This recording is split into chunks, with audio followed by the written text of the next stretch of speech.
বিশ্ব অর্থনীতির মঞ্চে একই সঙ্গে ঘটছে দুই বড় ঘটনা। ইতিহাসে প্রথমবার আউন্স প্রতি সোনার দাম $5,000 ছাড়িয়েছে।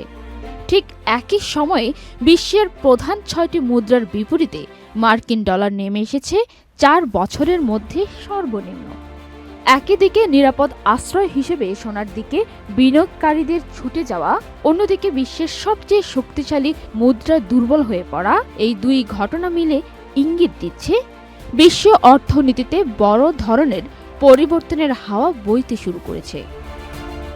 বিশ্ব বাণিজ্যের প্রধান মুদ্রা হওয়ায় ডলার যুক্তরাষ্ট্রের সবচেয়ে শক্তিশালী অর্থনৈতিক অস্ত্র। তবে ফেডারেল রিজার্ভের সুদ হার কমার সম্ভাবনা, শুল্ক নীতি নিয়ে অনিশ্চয়তা, নীতি নির্ধারণের অস্থিরতা ও বাড়তে থাকা রাজস্ব ঘাটতির কারণে বিনিয়োগকারীদের আস্থা নড়বড়ে হয়ে পড়েছে। এতে ডলার বিক্রি আরও বেড়েছে। ডলারের দরপতন নিয়ে মার্কিন প্রেসিডেন্ট ডোনাল্ড ট্রাম্প প্রকাশ্যে উদ্বিগ্ন নন। তার মতে ডলার এখনও ভালো অবস্থানে আছে, কিন্তু তার এমন মন্তব্যের পরেই ডলার ইন্ডেক্স নেমে আসে 95.566, যা 2022 সালের ফেব্রুয়ারির পর সর্বনিম্ন।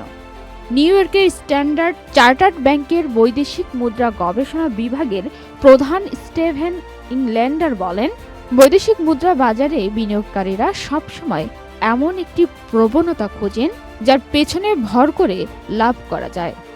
সাধারণভাবে কোনো মুদ্রার দাম হঠাৎ বড় ওঠানামা হলে সরকার বা কেন্দ্রীয় ব্যাংক হস্তক্ষেপ করে, কিন্তু প্রেসিডেন্ট যদি সেই পরিস্থিতিতে উদাসীন থাকে বা দুর্বল মুদ্রাকে পরোক্ষভাবে সমর্থন দেন, তাহলে ডলার বিক্রি আরও বেড়ে যায় এবং বিক্রেতারাও আরও ঝুঁকিপূর্ণ হয়ে ওঠেন।